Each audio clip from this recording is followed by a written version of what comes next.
Let's say somebody has positioned themselves well. Most of our clients that we deal with on a regular basis are 35 to 80 years old, very different age groups for retiring and needs and timelines. Risk tolerance probably also differs wildly. When you're looking at that, do you have a paradigm or maybe a compass that people could follow that would help them figure out how to diversify their assets or make allocations to most benefit them, or questions that you normally ask clients? Yes, definitely. So, your point about risk tolerance is a good one, and it's kind of funny. When I was on the traditional asset side, obviously that was always you always talked about risk tolerance, whether they're from, risk averse or very much risk on. And of course, within couples and marriages, people were in different places. You can kind of get a sense just from talking to somebody for a few minutes, kind of like what their risk tolerance was. When I came over to the digital asset side, and obviously our clients all hold some amount of digital assets. And we have clients who are 100% of their net worth is in digital assets. And you ask them, do you feel like you're conservative or aggressive? And they will say, I feel like I'm a conservative investor. So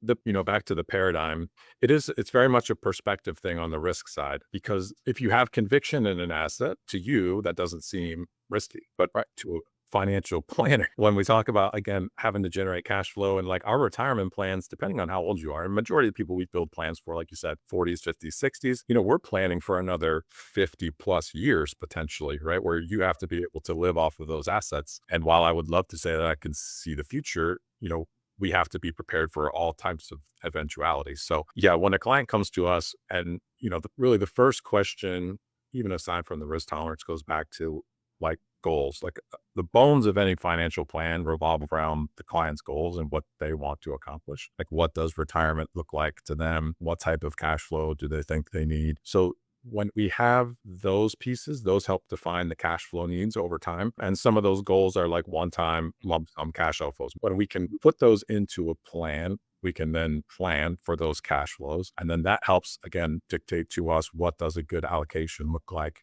to be able to meet those goals over time.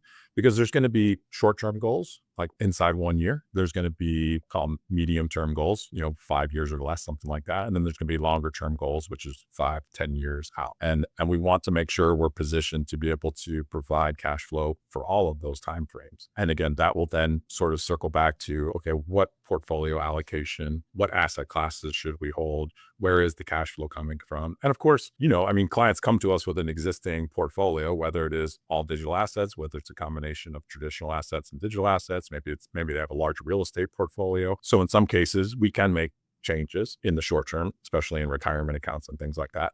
We can provide guidance, but it's at the end of the day, it's the client's decision.